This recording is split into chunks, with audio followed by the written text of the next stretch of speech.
Akasbani Imphal Moirangthibaibi na pau pajari ahanbada maruiba pau Manipur Vidhan Sabha na ngasi tongan budget demand nipan khanaduna pass tawgani International Bio-Research Conclave amasung Ethno-Pharmacology Congress lising ani kulumdoi ngasi Imphal gi kunung mamangda leiba City Convention Center da hokre Nagaland amasung Meghalaya da Vidhan Sabha mikhal gi vote thadanagadaba numit marini da ngaisilappaga loinana vote khombagi thabak khamthengna kalle Pradhan Mantri Narendra Modi ngasi raijani asida vote khomba lakani amasung G20 leibaksingi sel-thum mantrising amasung Central Bank Governor-singi ahanba mifam asidagi Bengaluru da hauragani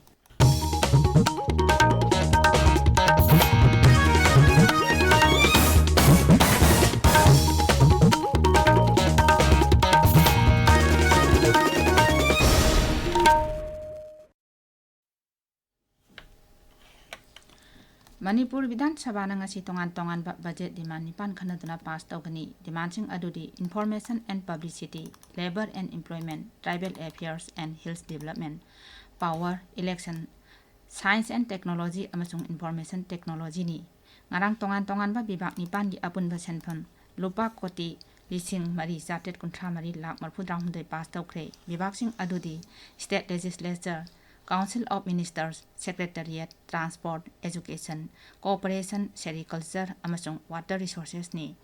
Ngasigi mifamta Gujarat Vidhan Sabha mikhalda mathau tawringeda sokhiba IRB jawan ama sikhibaga mari lenana pokhalakpa calling attention motion ama sabhana khanaraba yai. International Bio-Resource Conclave amasung Ethno-Pharmacology Congress lisingani kulumdai ngasi Imphal gi kunung mamangda leiba City Convention Center da hokre mifam adu kendri mapan tharam amasung Shiksha Raija Mantri Dr. R.K. Ranjan Singh na hodokhi tharam adu da Power Mantri Thongam Biswajit Singh Raija Sabha gi MP Lesema Sana Jawa amasung IBSD Imphal gi Director Professor Pulok K. Mukherjee saruk yari mifam asiki themdi Reimagine Ethno-Pharmacology Globalization of Traditional Medicine haibasini Institute of Bioresources and Sustainable Development ISBD Imphal amasung Society for Ethno-Pharmacology SFE Indiana punna sinba mifam asigi hayeng nini chanba numita SFE India amasung I Connect program gi chahi gi mana mathum yenthokani Mana yenthopagi tharmadu da kendri Science and Technology Mantri Dr. Jitendra Singh yaugani. Works Mantri Govindas Konthojamna hairi thabak ama tawada yamna pikna horabata da mai pakpa ngamgani. Wafam asing asi Bishnupur Jilagi ningthokongda Manipur Institute of Medical Sciences sangabagi tharamda Mantri na phongdokhibani. Hospital asidi di Caucus Education Center na salaigadabani Mantri na hai. ayam matamda aikoi se yamna pikna hoba tamse aikoi mioi basi yam pik puri chawai likewise asi nature na prakriti na piba pot oi banina yamna pik puri hause na aye tmaina haije bane pikna hoba sina aikoi kamthe na paidai chaw bode koi lamna na was phangna na koi hone ba mathau dai harana masila piga dei khudong sawa mayam piga ai huji yengjare x-ray su paidai hena akoba x-ray oi adi digital oi hana apanga pa ko khaw da hapchin basan da badu oiraro hujiti Hospital asigi CMD Dr. I.S. Konthojamna Hospital asi chakhotnanaba hotnabada miyamna mateng pangbinaba appeal tawkhi Imphal East Jilagi oina miyamgi numit ngasi Porongpat ki DC Office Complex da leiba Panchayat Bhavan da pangthokli nongtil pung ama phawa pangthokadaba miyamgi numit thoram asida jila asigi district level officer sing saruk yari None Jila da Su District Administration None na Sinduna Haujik Longmai Patri Multi-Purpose Hall da Singi Lusing Basingi Namit amasung miyamgi namit pangthokli tharam asida jila adugi tongan ba department singi official sing amasung miyam saruk yari Pradhan Mantri Narendra Modi gi pukning ge wa man ki baat ki marphudani pan suba tangkal tha asi kun taruki ayupung 38 da kasbani gi thongda sandokani Pradhan Mantri na wa ngang ba hek loibaga madugi Manipuri wahantok sandoktuna tahangani masi numit adugi numitang pung nipal da ju amu hana sandokani thauram sing asi LRS Rajampur da ju relate tawduna sandokani mathang numitana paumai mar paite kabui thadau mau amasung tangkhul lolda sandoktuna tahangani Tabigiba Pawasya Kasbani Imphal dagini Nagaland amasung Meghalaya da Vidhan Sabha mikhalgi vote thadanagadaba numit marini da ngaisilappaga loinana vote khombagi thabak khamthengna kalle BJP gi makok thongba luchingba amasung Pradhan Mantri Narendra Modi ngasi raijani asida laktuna mikhal gi rally singda saruk yagani. Nagaland da Shri Narendra Modi na Jumu Kedima da pangthokpa mikhal gi rally amada wa ngangani. Ngarang raija duda NDPP gi luchingba amasung Mukhyamantri Nephew Riona BJP luchingba amasung Assam gi Mukhyamantri Dr. Himanta Biswa Sarma ga loinana raija dugi tongan tongan ba mafam singda NDPP amasung BJP mirep singgidamak vote khongki.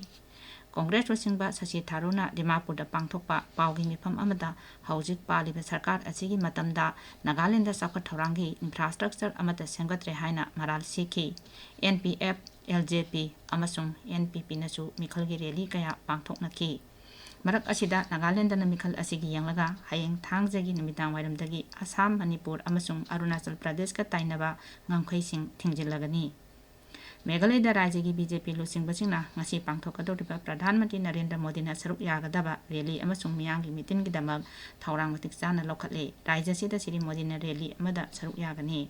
Ngasi nungthil Shillong gi police bazar da miyanggi rally amada mahakna wa ngangani.